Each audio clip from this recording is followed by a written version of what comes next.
Hey guys, it's Archie. I'm back for the ADHD Care podcast. I'm still live at the ADHD Congress in, I was about to say Dallas, Texas there. We are live in Amsterdam where we are taking part in a 4-day conference, amazing world conference talking about all things ADHD. I'm pleased to be joined by OBE, Andrea Bilbow. I wish we had an audience. So, anyone who's not familiar with Andrea, she's done lots of work in the ADHD space for such a long time.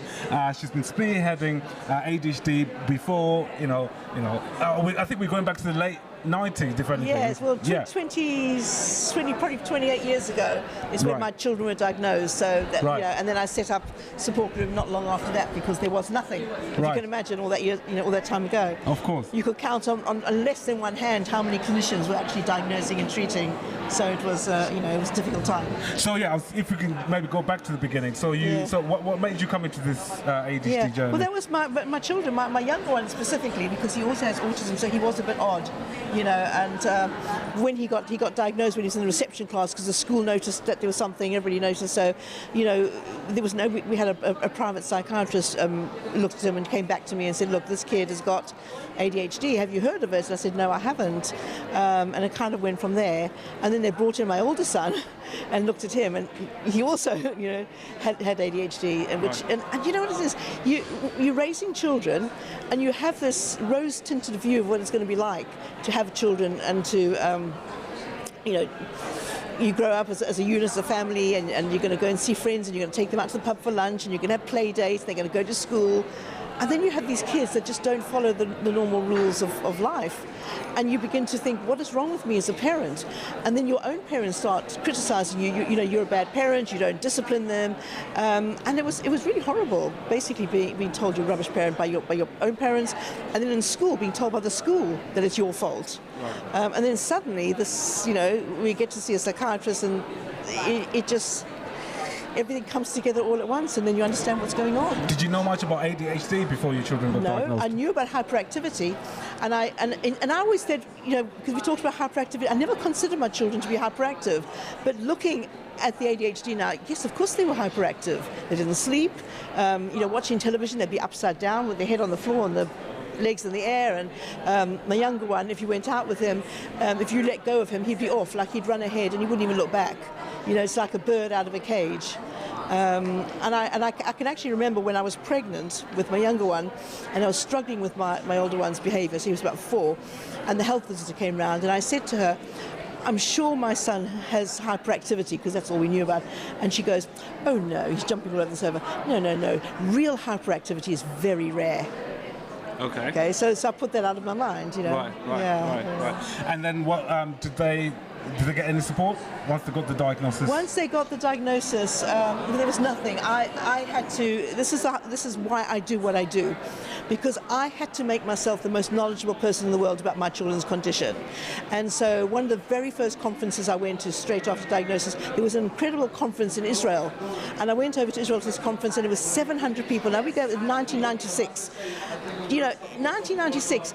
At a conference for ADHD, 700 teachers in this conference, and they had speakers like Professor Russell Barkley was there, and Dr. Robert Brooks, and Tom Brown, and I know there were a whole host of these famous speakers that I came to know, and admire.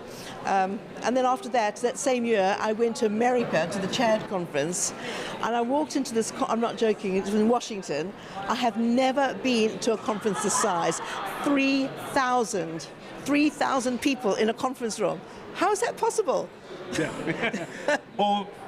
They were there for ADHD. Yeah. Everything was focused on. And it was mind-blowing. And that's where I first met Thomas Phelan, and that's where I first found out about the One to the Magic program. And I brought all this information back, and I started to help other people. And my local NHS psychiatrist basically said to me, there's no such thing as ADHD, it's an American fad. And then years down the line, she started accusing me of being the person that brought ADHD to the UK. Wow. I brought it to the UK, like something on a boat, Yeah. And fast forward from that, is that what then spearheaded you to set up your own charity? The fact that there was no information, and the fact that I hadn't realised at the time that I had ADHD myself, and people with ADHD, we have the strong sense of justice, and if you're going to do something, you're going to do it all the way. And I just pursued this. I just went and got as much information as I could. We did a 10-minute little program on Carlton After 5. I don't know if you remember that program, many years ago. Yeah, vaguely. And we did that program, and that just opened the floodgates. And people saying, "Oh my God, I didn't realise this is exactly what's wrong with my child." And then not long after that, the BBC did something they had a program called Health Check. Oh yeah. And we did a piece for them. And we, in partnership with the BBC, we printed 9,000 little booklets, information booklets on ADHD. And I thought, well, that's a lot, So at the end of this program, they put our address on, and I went to collect the mail from the PO box. Like every day I'd go, and it'd be like 3 or 4 letters. I went to collect it, and the guy looks at me, he says, "How did you get here?" I said, "This is your mail." And they came out, these great big bags of mail, and I'm not joking, 9,000 letters. Wow. If not more. Wow. And that was, I don't know when that was, 2000 maybe, 1999, I don't know, 9,000 letters. And we've got a team of people together. We read every single letter, and we sat there with tears in our eyes at these families whose lives have been destroyed by this condition, not knowing that that's what it was. And what can you say? What was the state of the NHS at that time that we're talking about? Well, the early 2000s. And that time we didn't have CAMS. We had child guidance. So we had the child guidance centres. Do you remember the child? The child guidance. Yeah. And there was nothing. And I set up my little support group. And we got in that time we managed to get 300 families, and we all used to come together and. We got together a delegation, and we went to the Director of Public Health in Barnet and told him that we needed a psychiatrist to look at ADHD. And he listened to us, because before long he'd brought somebody in who'd had training in ADHD, and it was just amazing. But there's a lot of things happen along the way. He helped so many families, but then when you start to help so many families, people start to question it, and then the environment was just too much for him, and he left. Right. And I joined ADHD. Well, I came into ADHD space, I'd say, specialising in it in 2007. Yeah. That's when I started to see a lot of ADHD dedicated clinics within CAMS. Yes. When I was working at that time. Yes. It was emerging at that time, and we started to see more kind of nurse prescribers being trained to focus more on ADHD and things like that. So it's interesting to hear the journey pre that. Yeah. I think, certainly, I think it came down to funding. I think there wasn't much recognition. NHS Trust feeling that, yes, there is a need for us to set up these dedicated clinics. So I think I know the turning point. Turning point, I think, was 1999. It was after the publication of that big MTA study. Do you remember? Because prior to that, people used to refer to it as hyperkinetic disorder.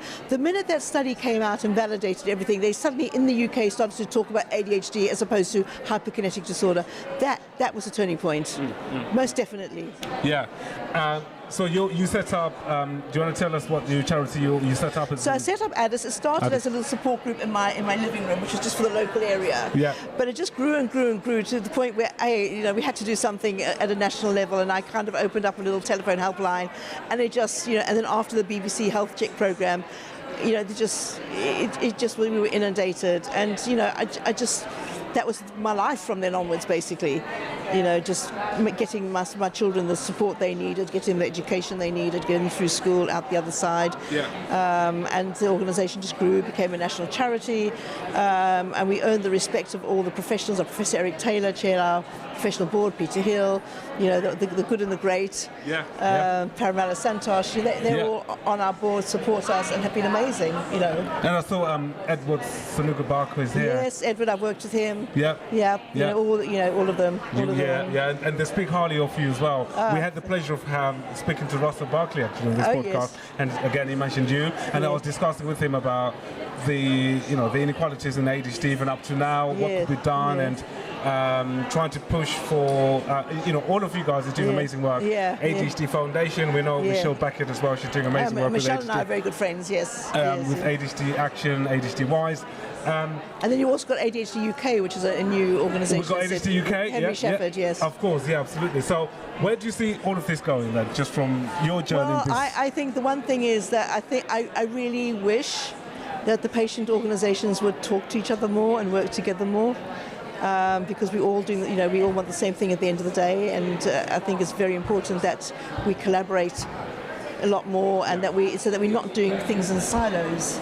So that we're not, like, for example, this latest Panorama program. We all of us sent individual letters off to the BBC. Well, why didn't we put one big letter together from all of us together? There's got to be, this whole thing is better together. We're more powerful together. Let's not, be apart and work separately. You just touched on a subject that's still quite raw in the UK, certainly after seeing that Panorama documentary. Just wanted to get your views about it. Okay, well, I felt that it was incredibly unfair. It's showing you a snapshot of something. It wasn't very realistic. It was unhelpful to a lot of people, because I've had a lot of people coming to me saying, I went to this organisation and does this mean that my diagnosis is incorrect? And I say to people, are you happy with your treatment? I'm very happy. I said, well, it's the odd bad apple is not going to affect the majority. I just think it's unsettled people, and I think it's also unsettled the government. Yeah.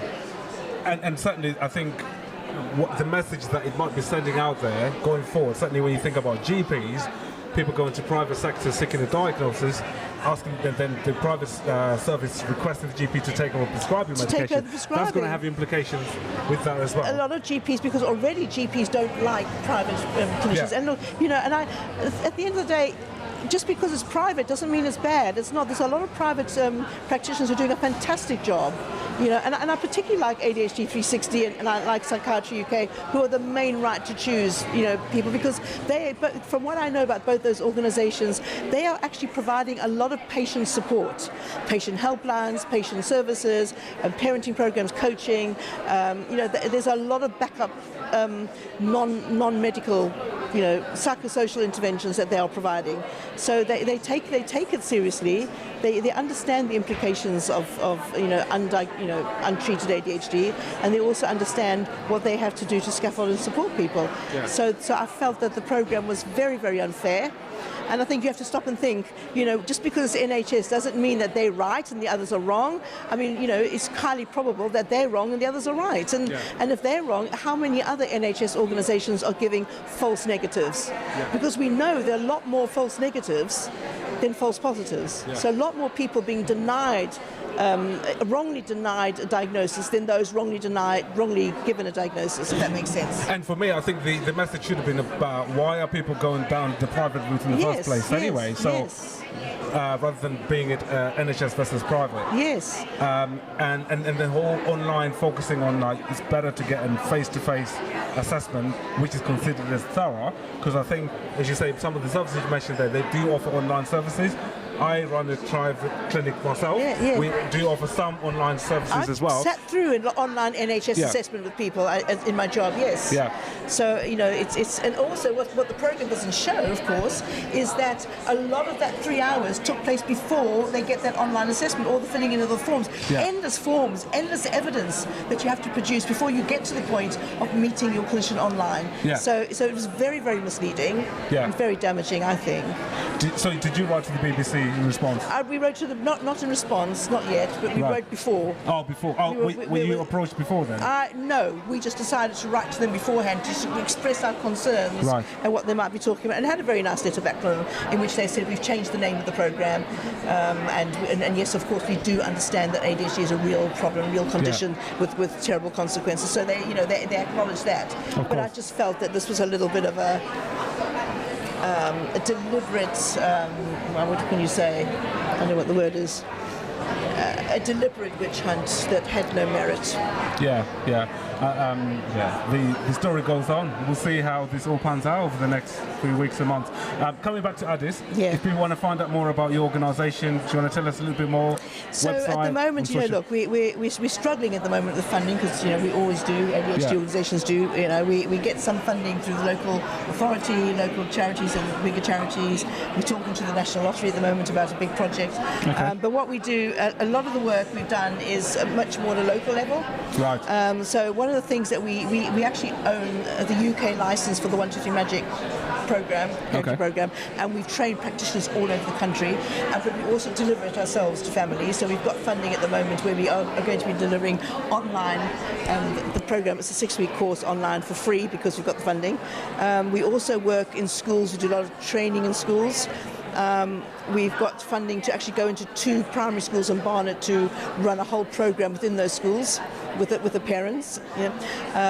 We've just finished 2 years working in an Orthodox Jewish school in Barnet, where we did 3 days a week, once on the girls' side, 1 day on the girls' side, 2 days on the boys' side, where myself and my colleagues would go in and we'd see children one after the other for an hour each, one to one, which was so rewarding because when they came to us, so they aged between 12 and 16, 17, they had a diagnosis, they didn't understand their condition, and so we would do a lot of psycho-ed with them, help them to understand it, be proud, not to feel stigmatized, and then we'd also work with them, giving them strategies to study skills and that kind of stuff. It was so empowering, and the feedback was just incredible. We helped so many kids. I'm familiar with 123 Magic. Yeah. That's a really, really good program, certainly for parents.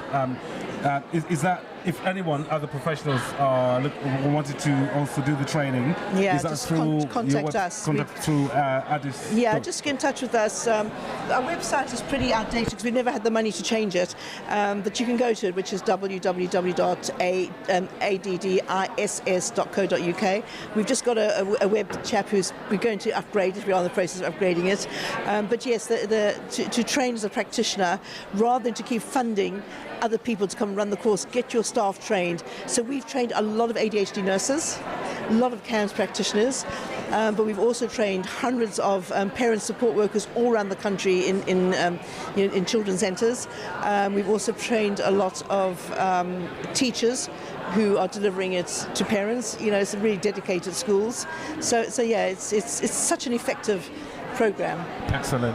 How are you finding the conference? Yeah, great. A lot of information, a lot of wonderful speakers, and also the last time I was at the World Congress conference was in Lisbon, which is 4, 5, 6 years ago. I can't remember when it was. But to be back after COVID, seeing people, they're still here, and it's great making contact with everybody, and and also great that patient organisations are involved, that we are here, and we've been so busy talking to professionals. They're so pleased we're here, so they can see what we can provide for their patients. Yeah, absolutely. And certainly now with the whole ADHD coaching, there's an academy over there. Well, we've got PAC.